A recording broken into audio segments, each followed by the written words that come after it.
Welcome to another edition of Strategic Moves with Lou. I'm Mike Hendren, a local Wichita Falls radio talk show host, also a licensed realtor. To my right is Lou Italis. She is the broker-owner of Strategic Realty here in Wichita Falls. Hello. How you doing? Good. So another crazy week in the world of real estate. No question about that. Yeah, it's been pretty insane. I mean, we can't keep up with the market. We don't have enough inventory of pretty much anything. Houses, supplies, everything. Everything is, people out here looking for rental properties, and you just can't find them. And it's bizarre. I mean, you would think that with the amount of issues that we've had in the last year with coronavirus and everything, that things would be kind of slow. Yeah. But now that things haven't slowed down at all, and if anything, it's ramped up now. I think that the supply issue is as a result of a lot of these factories being closed down for. That's exactly it. Well, what we learned here is this is what happens when you shut down an economy. Yeah. When you try to put the brakes on everything, you end up train wrecking it. And that's exactly what happened. We train wrecked our supply chains. Yeah, instead of stocking up on toilet paper, we should have been stocking up on lumber. We should have had a rush to go buy a bunch of lumber. A little bit of everything. But we really did. We ended up train wrecking the supply chains.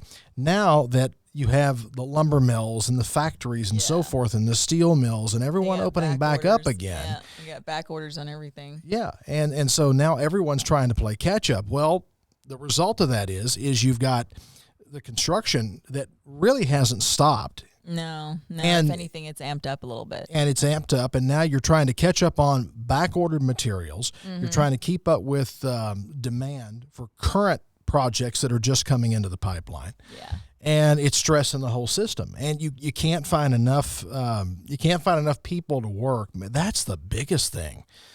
When you talk to anyone in the construction industry at all, finding labor. Mm-hmm. It's finding people to work. I talked one of my contractors that is working on the new builds right now. He was telling me that the average age of a bricklayer is 45 years old. Yeah.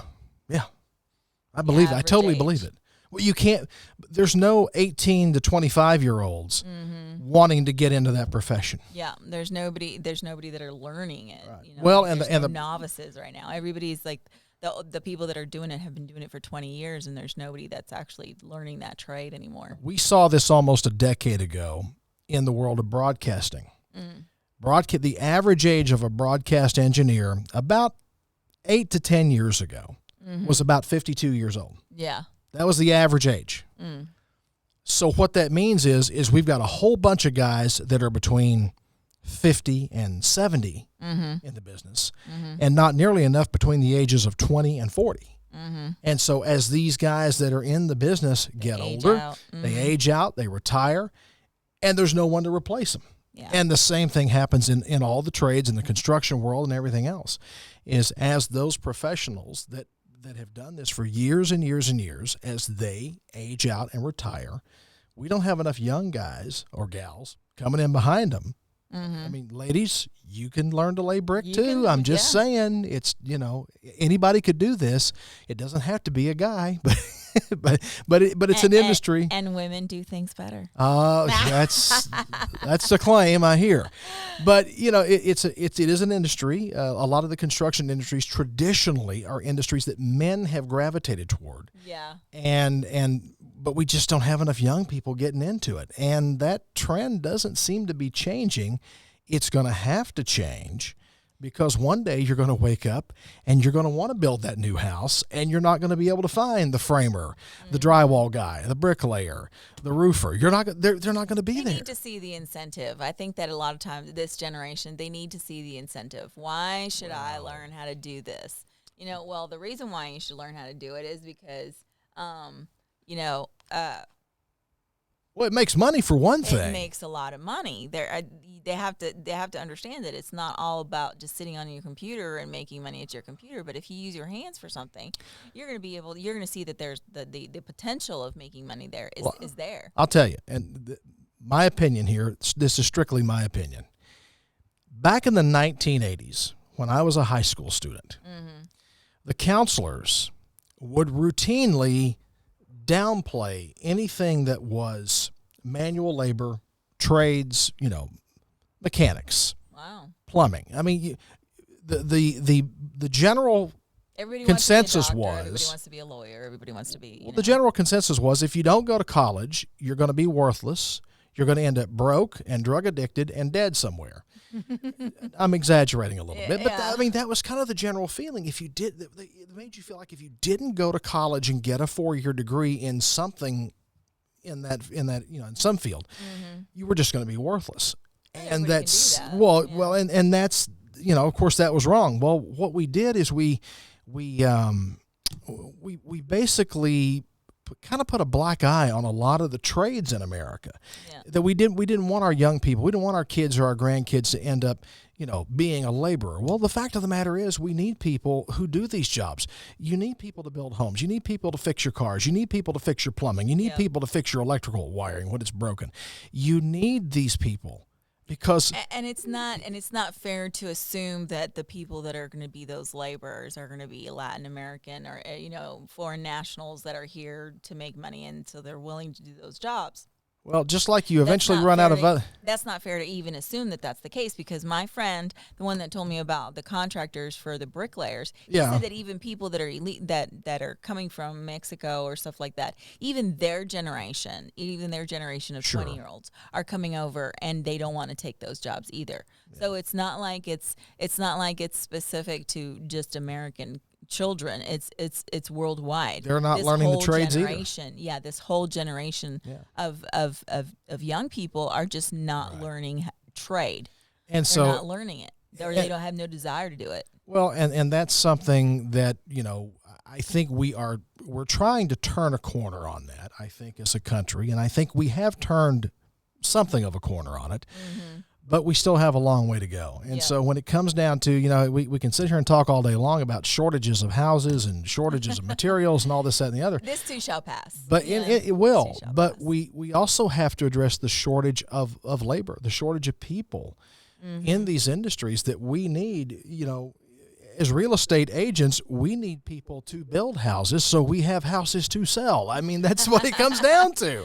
We're trying to do that. And at Strategic, we are building some affordable homes over there off of Northwest Drive. Yeah. So we're starting, and we had a little bit of a snag during coronavirus, so we had to stop doing some of the buildings. But we got 20 more houses to build, so we're going to get on that this year, and we're hopefully going to have 20 more affordable homes under $180,000. And an interesting twist to this is there is a desire to revitalize the north side of Wichita Falls. And that's what we're working on. We're working on possibly building up a whole new neighborhood over there. We'll have services. We'll have it'll be like a little bit of commercial, a little bit of residential. Yeah. I want to put a doggy park in there. I want to put some of the things that us as we want to have those kinds of services. Yeah, maybe like a little splash park for the kids. There's a 90-acre, roughly 90-acre area there that was just wheat field forever. Mm-hmm. Yeah, we're going to start developing that area right there.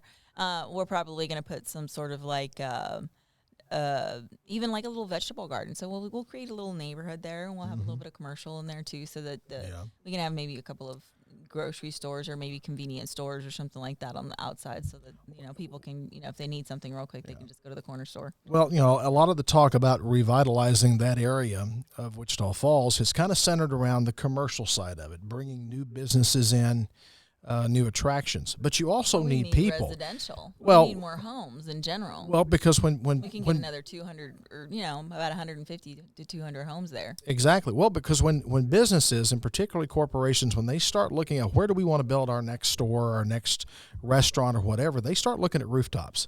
Mm-hmm.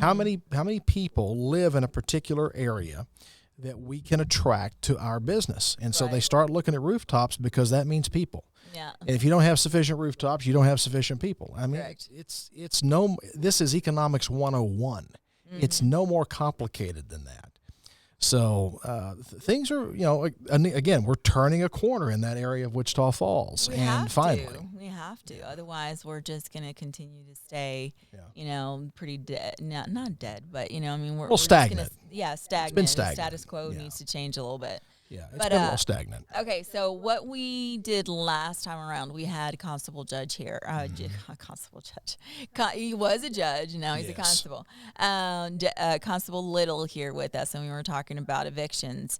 And that's another big issue. I mean, I understand that, people have lost their jobs, and there's some legitimate issues. There's some legitimate, tenants that are Sure. having issues, and Sure. so that we don't want to, disparage them or anything like that. But there's a lot of people that are taking advantage of the system, and so a lot of these landlords are coming to me and being like, "What do we do? They're in there for 6 months, and I can't evict them because of rent." Well, Judge Little, he came in and he kind of explained other ways that you can evict, whether it's by just by any kind of standard, as far as like any violation of the lease, you can do evictions. And that's not necessarily something that we have done in the past. Usually it's all based on rent. Well, the day after that, after that recording, I went up there to the courthouse. One of my landlords needed to evict somebody, and we had done everything that we were supposed to do. We were supposed to do the notice. We were supposed to, I was ready to sign on the dotted line to get them evicted, and they said, "Oh, well, you can evict for rent now. We're not doing anything with the CDC form." And I was like, Now you tell us. I did all this work, and I didn't have to do it. And I'm like, So has the moratorium hasn't expired, though, has it? The moratorium hasn't expired, but the Texas Supreme Court ruled that the CDC overstepped their bounds making that ruling. Okay. So, and enforcing that rule. Well, I knew they were looking at it, but I didn't know they'd actually rendered a decision. So So the day after, that day I go to the courthouse, they tell me that the Texas Supreme Court ruled that the CDC moratorium on evictions for non-payment of rent is not enforceable in the state of Texas. Yeah. Now, other states are probably still doing it, but in the state of Texas, it's no longer enforceable. So the courts have just completely stepped back from anything to do with that CDC restriction. So, and it just means that the tenants can, if they get evicted and it's for an issue that's on that CDC form that they provided to their landlord, Now they can go to court and sue the landlord after being evicted. So it doesn't have anything to do with the eviction. So I'm going to guess this applies only to renters in Texas. The moratorium still impacts foreclosures. Yes, because that's a federal. Right, because most of those loans are backed by Fannie Mae, or Freddie Mac. Yeah, so those are all. So any of those federally backed loans still are still under the umbrella or the protection of this moratorium, at least until the end of June. Is that correct? Yeah. Okay. At least for right now, the moratorium's been extended to the end of June. I haven't heard anything about it being extended any further than that. Well, I know there is chatter in Washington about extending it.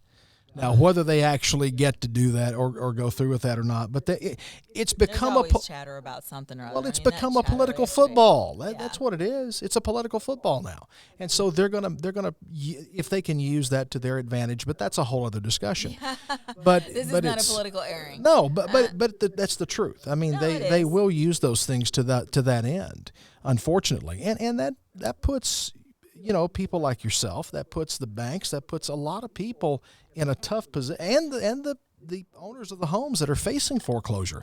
It puts everybody in a very uncertain area. And it makes it very stressful for landlords, the small landlord, that only has 3 or 4 properties. Well, the rent that they're collecting very well could be going towards their mortgage payment. Right. So, I mean, if they're not able to make their mortgage payment because they have a tenant that's not paying their rent, that's not necessarily a fair thing. No. All right, but there's a couple of things that tenants can do and landlords can do is that there is the Rent Relief Act. Mm-hmm. So if a tenant is facing an eviction and the landlord both the tenant and the landlord need to get together and need to file for the Rent Relief Act, the rent relief funds. There's funds there, so you need to just if you are in a good relationship with your landlord, or if you're have a good relationship with your tenant, where do they go to file for this? How do they do that? Just Google Texas Relief Fund. Okay, so this is a state program. Rent Relief Fund. Okay. Yeah. All right. So if you just Google it, there'll be a website that pops up, and then you just follow the instructions. Basically, you just apply for it. You supply the lease and you supply the late notices, and then I think that's pretty much it. The tenant may have some other forms that they need to supply to prove sources of income or something. There might be other things that you need. There's a list of things that they might need to provide. But if it's a legitimate reason, and if it's a reason that that coincides with what the mandate is for the relief fund, then they'll get up to, I think it's like 17 months of back rent and like 3 months of forward rent. Gotcha. Okay. So it's a pretty good, that's very, very helpful to people that are, struggling right now. It would be. I can see where it absolutely would be. Yeah. But as far as like the actual foreclosure, the evictions right now, you can evict for non-payment of rent. So, but you have to go and do the 3-day notice. You can't just. There's. If you go to the courthouse, they'll give you these printouts and ask for the printouts of the instructions on how to do an eviction. Most people do know how to do an eviction, but there's new judges in there, and they're going based off of the rules. So these are the rules, and if you follow these rules, then there's no chance that your eviction is going to be that it's going to be dismissed or or anything like that. It's still a process that you have to follow. Yeah, you still got to do the 3-day notice. And then, and the 3-day notice has to be either posted on the inside of the door or mailed, regular mail, certified mail, or you can do a variety of those. I usually post it, and then sometimes it's hard to open if you don't have a key to the property, and you can't post it on the inside of the door. You can post it on the outside of the door, but they prefer that you post it on the inside of the door, hand deliver it to the tenant. And then you also have to put it in regular mail or certified mail. Now, I was going to say, in the mail, would it be advisable to do certified mail with a return receipt so that there's an acknowledgement that they did receive it? Is that required or no? Well, let me refer back to this. The notice to vacate. Because it would seem to me that would be advisable to do that, because then you have.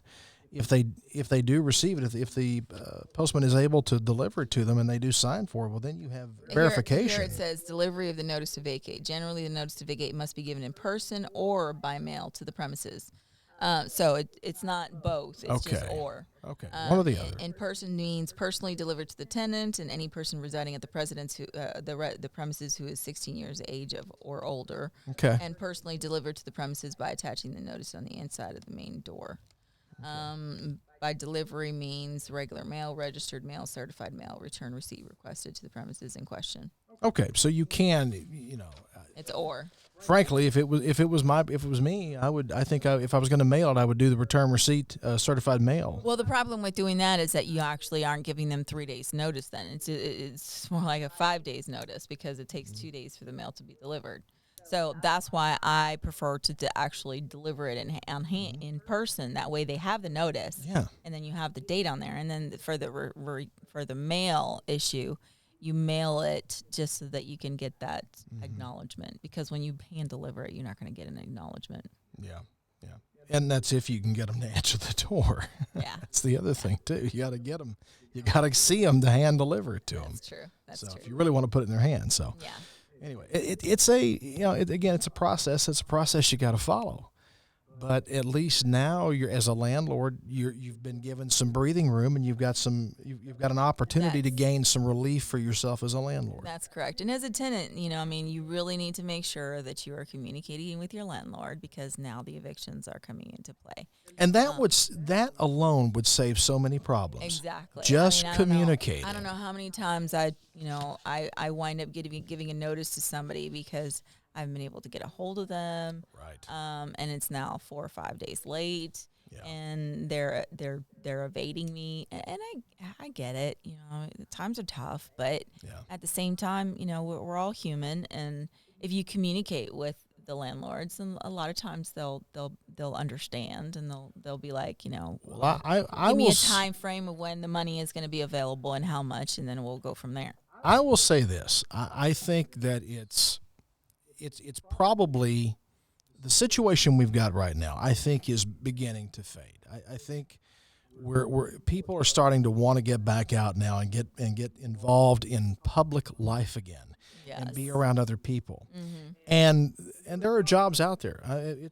There's really right now. I can't speak for the whole country, but I can speak for this area.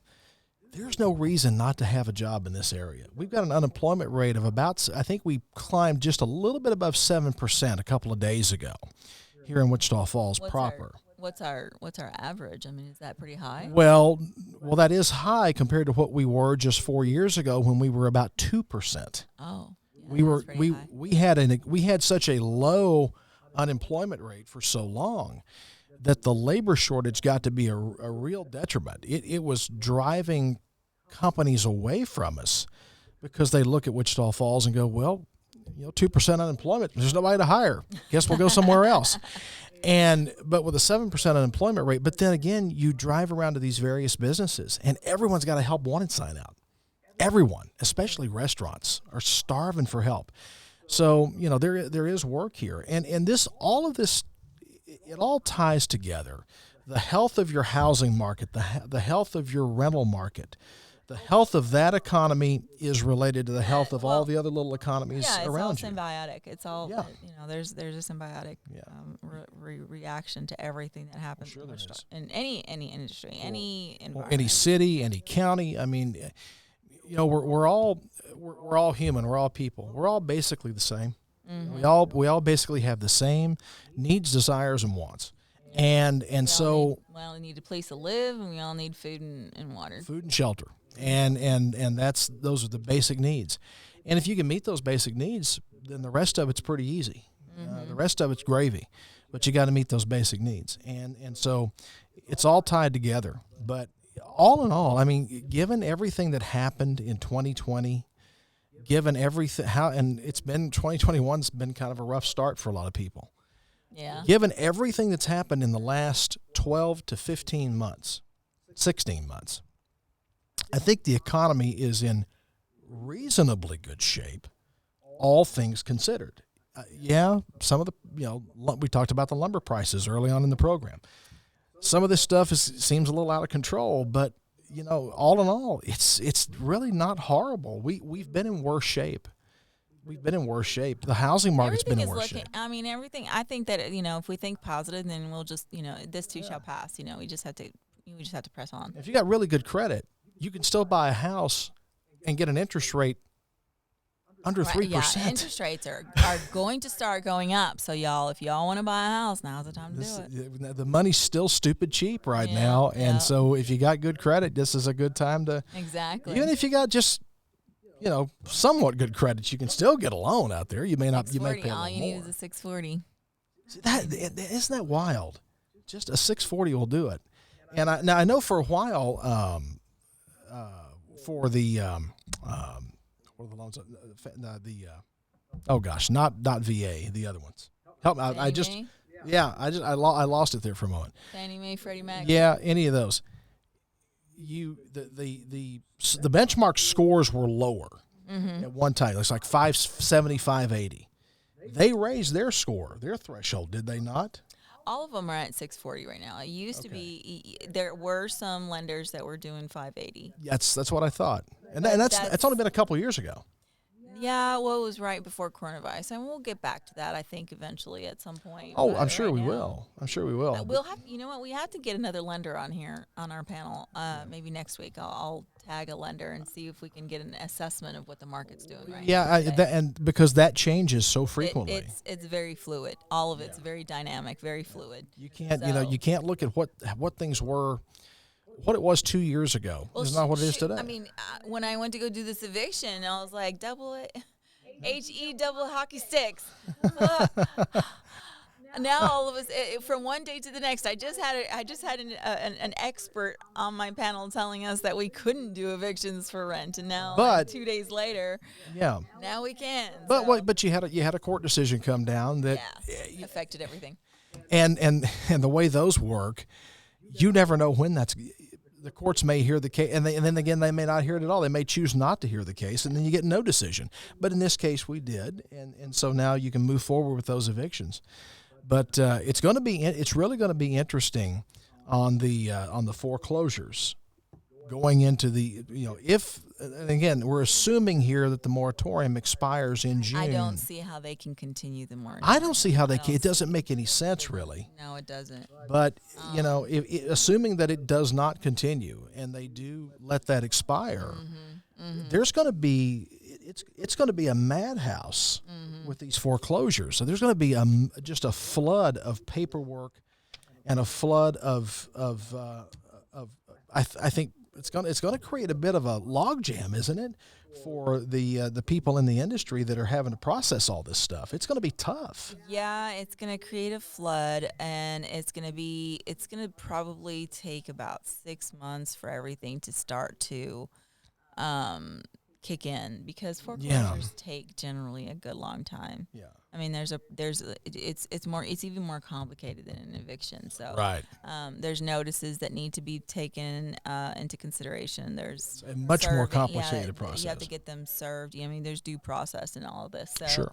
I mean, that they have to get served, and then on top of that, sometimes people do things like request a short sale or request a modification of the loan, so that kind of puts everything at a standstill for a little while, and then eventually, if they don't make a payment, then it goes back to the attorneys to do the foreclosure again.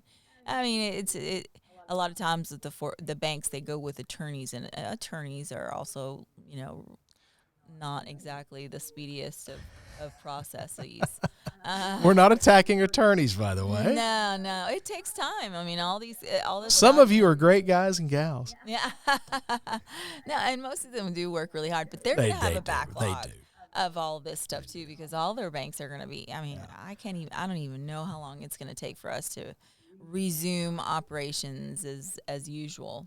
Well, and that's again another lesson we've learned here, and we've seen this with the different manufacturing sectors that are starting to try to come back.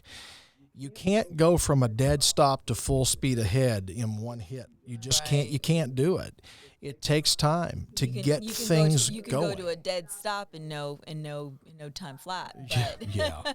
It's like I mean, it's like having an AC unit that's been dead for a year and a half.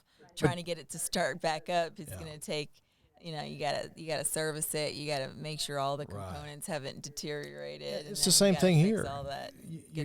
Getting that forward momentum back is going to take, like you said, it's going to take several months. And I, people are some expectations are going to get checked. We need to manage our expectations on pretty much everything right now. I mean, they are. You gotta manage expectations on whether you want to move, whether you want to sell. I mean, right now, the reason why I think a lot of the reason why we're in this jam for properties is because for buyers, I mean, buyers can't find a home, and then a lot of times buyers are walking away and saying, "Well, then I won't buy right now." Well, and I can see from the seller standpoint, if you've got a house you're thinking about selling, and I've had this conversation with some people. Well, I'm afraid to sell right now because where am I going to go? I can't find something new that I want to buy. I can't find the house I want to move into. And so if I sell mine right now, I'm kind of stuck. And I get that. I totally get it.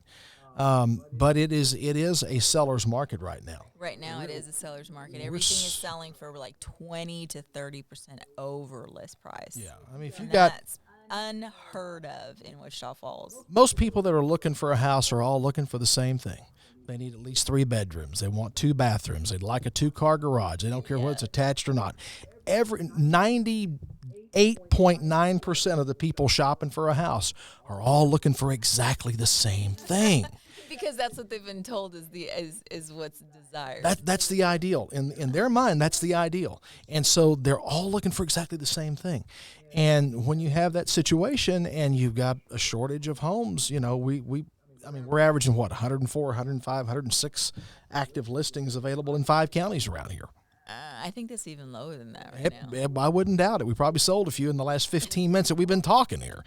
So, it's the situation we're in. We just don't have any listings coming up. I mean, it's just freaking crazy. Well, if you are thinking about listing your home and you're thinking about selling your home, I'm telling you right now, strike while the iron is hot. Exactly. This is it right here. I'm telling you, this is the time to do it. Once those foreclosure moratorium goes away, it's definitely, I don't know if it's going to take at 6 months for the market values to go back down, but Right. it's going to cause a hit on a lot of the Well, and I market don't think it's going to values. result in like a big crash or anything. No, You know, it's not going to crash it. your It's just gonna, $250,000 home's not suddenly going to be worth $80. It's not going to be anything like that. no, But it's not going. It's not going to crash it. It's just going to probably bring things back into perspective as far as like the way, because Wichita Falls is kind of like a little tiny.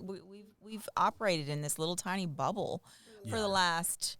I want to say 20 or 30 years, where our market values have been going up to 5-10%, not 10%, but like 5 to 8% is our usual increase in market value. Very modest year. growth. That's the modest number, but in the last 2 years, it's gone from 8% to 20% to now I think now we're at like 25%. Yeah. But a lot of that has to do with the shortage. So once that shortage kind of gets stabilized, then we may still be at that market value. The market values may still be at 20% above what it was last year, but it's not going to be continue to double. Right. I think that's what I'm trying to say, is that the market values are going to stay pretty good, But but they're not going to continue to exponentially double. We're very likely to level out. Yeah.